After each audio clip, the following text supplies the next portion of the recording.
Hayi, siyazizwa indaba ingane zakwethu. Siyazizwa indaba. Nansi-ke inkinga, enye inkinga lezi sinazo la ku-MK. Kunama-leaders esifunzwa ngawo, kunama-leaders adingwa yithi as a community. Bengicela ukuthi mina i-High Command, National High Command ye-MK, ikihambele leya ndawo iyobheka ukuthi kahle kahle kwenzeka kanjani ukuthi ewadini eyi-1 kube namakhansela awu-2 azokhampenela for same position ma-by-election from MK. Yabona izinto ezixhasa ezihlazayo zingakanani. Khona la umuntu oze ngokuzosebenzela MK, unama-members MK, ophushwa ama-members MK. Khona umuntu ophushwa abathile ngale ngqondo yakwagogo yokuphushana.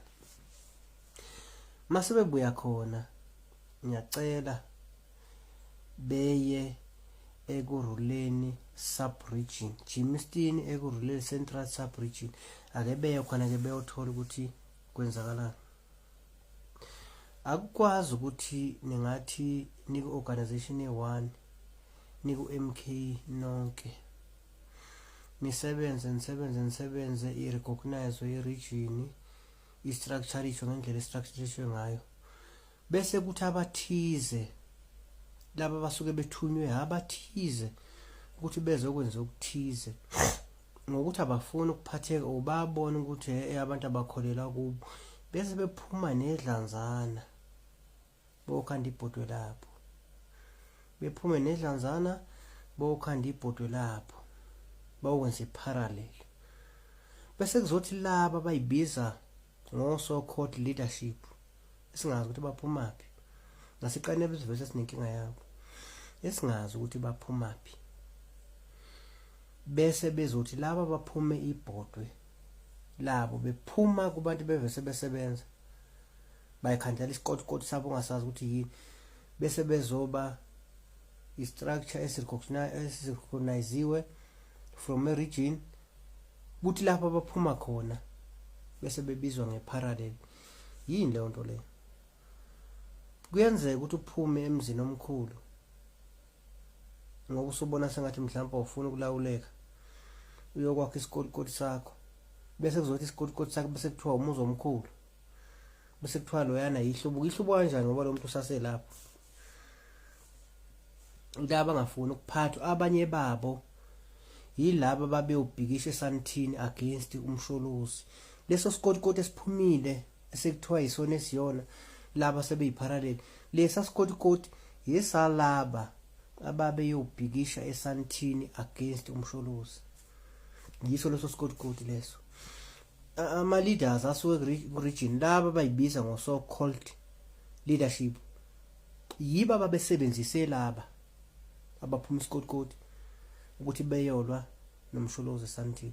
So siyacela Secretary General we-MK, Mr. Floyd Shivambu, siyacela Commander lami awuhambele nalapha e-Central Sub-Region, eGermiston Central Sub-Region, ukuyothola ukuthi kwenzakalani. Asidingi ukuthi siyithola sisehlazweni elifana naleli esilibonayo lo Ward 5 abawu-2 from same organization. Asifuni ukuyithola sisehlazweni eninjengalelo. Awuhambe ukuyothola ukuthi bona laba bantu laba babesebenzisa abantu ukuthi beyolwa no-president wethu eSandton, yini mase bephuma isikoti sabo belandele bona. Futhi babethunywe yibo. Bangobani bona lapho? Siyabazi, bayaziwa, Central Sub-Region bayaziwa, bayibiza ngo-so-called leadership, baphathile ku-MK even before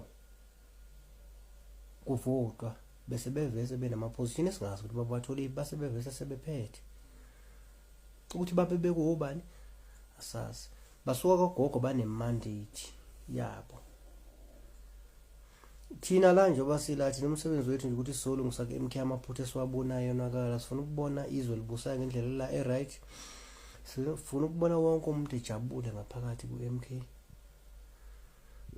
Ngiyacela nje, I know ukuthi khona abazoyibona le video le, bese beyayithatha beyisezandleni eziright zika Mr Floyd Shivambu. Siyakucela Secretary General wethu awuhambele nalapha eCentral, nithi maniqeda nje kulungisa leya ubaba Khoma akhala ngayo, bese niyabuya nizolungisa leya la eJimston eCentral eSubregion ofika uruleni eJimston, bese niyothola ukuthi kwenzakalani.